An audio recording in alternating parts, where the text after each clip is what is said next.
Ah oui, voilà, je vais bouffer du burger, mon ami, laisse tomber, quoi. Benoit, congratulations on another very violent victory. So, how did the fight play out in there compared to how you expected it to play out in camp? I expected to be like this. He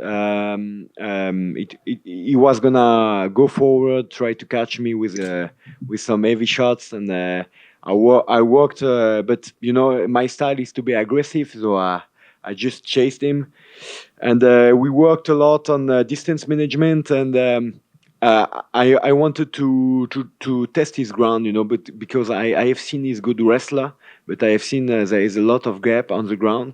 So I was not afraid to go on my back to try to sweep him. It works the first time very fast. So the second time I was like, oh, why should I defend the takedown? Let's go.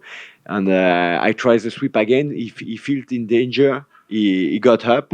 And after the scramble, because I already kicked him a lot with low kicks and body kicks, I knew the heart rate is gonna be a bit high, the hands a bit down, and let's go for high reward with high kick, and it worked perfectly.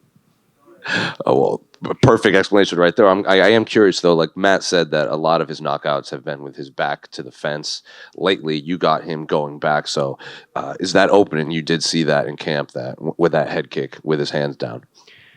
Um, Not really, but usually when I land just I don't need to land a lot of body kicks and low kicks to have the hands of the guys going a bit down.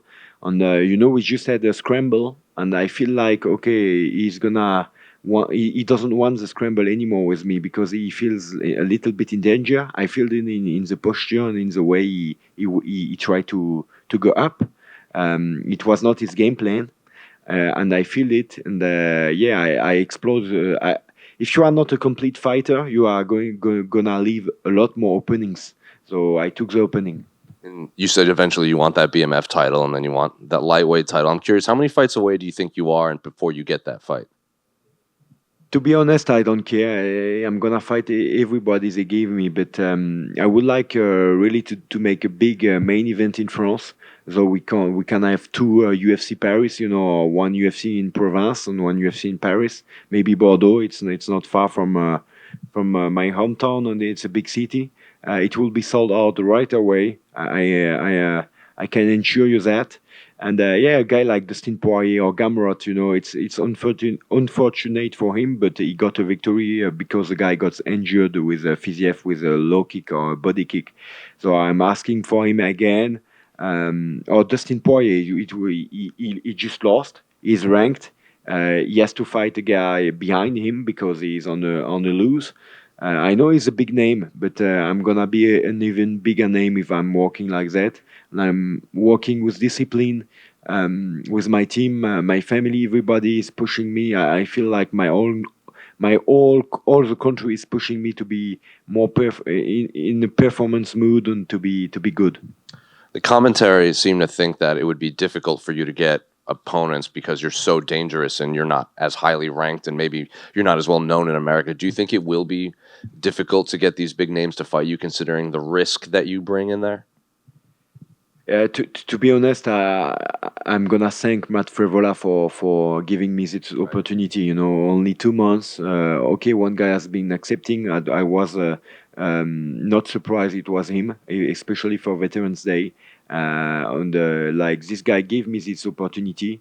Okay, I got a little bit of hype, but he's even a bigger name than I am right now, and he's on home soil. He didn't have to take this fight, but I believe he likes the history and he likes challenges like I do, and he wanted a tough fight, and I'm gonna bring you war, no matter who you are. Last one for me. We saw you guys saluting in there after, like you both saluted. So how special was it to fight on Veterans Day? Given your history.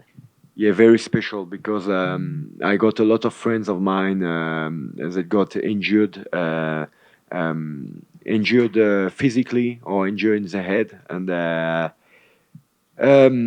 war is not happy business. It is always marking your man. So it's important to give support to people who have been suffering from as victim or as the fighter on terrain.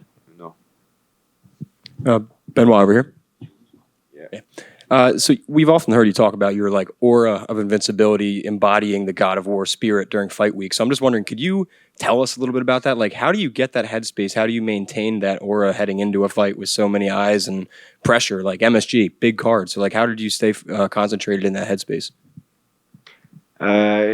It's a mix of, I believe it's a mix of who you are, who you are born from, how you are educated, what is your spirit, and how much you work, and of course, experience as well. I'm getting a more and more experienced fighter. I've always been a brawler in my life, so that doesn't change anything. It's just with experience, you have time to use it well, and to use it when it's needed, not all the time. Yeah, I had a very good education. I'm a happy man. I have a family. I'm a husband. I just got my first daughter. My staff, my friends, and my wife have all sacrificed themselves to accord me to have a good fight camp. So I'm in due to a lot of people. I have to do a good job because there are such a lot of people that are giving me love and support. So I cannot miss. Uh, it's uh, it's already written. And then last one for me. Did you get a chance to watch the co-main event? If you did, reaction on Tom winning? Yeah, I mean, jab to the body and straight to the head. It always work. Joshua, I had a big knockout like that. Anthony Joshua in boxing not a long time ago. Uh, he got rocked just before, and he came back. It's heavyweight, Heavyweight, it goes very fast. Benoît, félicitations pour la performance. T'as pensé quoi de l'ambiance durant toute la semaine, d'être en territoire un petit peu hostile et finalement ensuite le public qui t'a salué à la fin? Vraiment très satisfait parce que lorsque tu donnes pas d'émotion à un public, tu seras ni hué ni acclamé. Lorsque tu es hué ou acclamé, c'est que le combat veut dire quelque chose pour le public. Et je l'ai ressenti et j'étais content de. Pour le coup, j'ai beaucoup plus d'expérience à être hué parce que j'ai souvent affronté les favoris en territoire hostile. Alors certes dans des salles plus petites, mais ça m'a fait plaisir parce que ça m'a ramené un peu à mes débuts où pour 1000 balles, je faisais le co-main event contre un Polonais du coin. Et donc, non, non, c'était incroyable. Et bien sûr, le retournement un peu de situation après le geste qui était, le finish qui était sympa, c'était vraiment quelque chose qui m'a plu. Est-ce que tu dirais que c'est ta meilleure performance jusqu'à maintenant?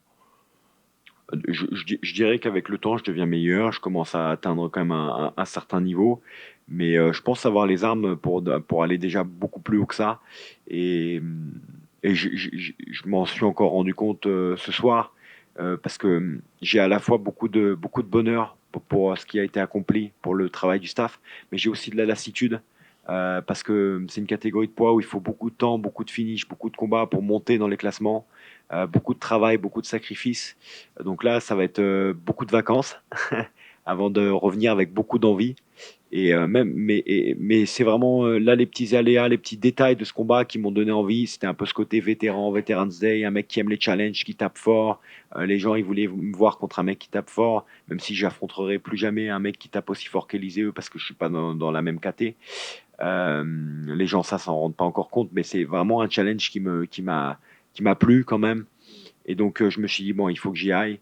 Et ma femme s'est sacrifiée avec ma fille encore pour me permettre ça. Voilà, donc c'était quelque chose de cool. Et dernière question pour moi, on sait contre qui tu as envie de revenir, mais tu voudrais revenir quand? Et ben, ça dépend. Moi, j'avais entendu parler d'un UFC Paris en France en mars, ou d'un UFC en France en mars. Donc, s'il y a des problèmes avec Cyril et Manon pour avoir un main event, maintenant, je me présente comme un potentiel main event. Si on me met un Gamrot ou un Dustin Poirier, je pense que ça devrait le faire.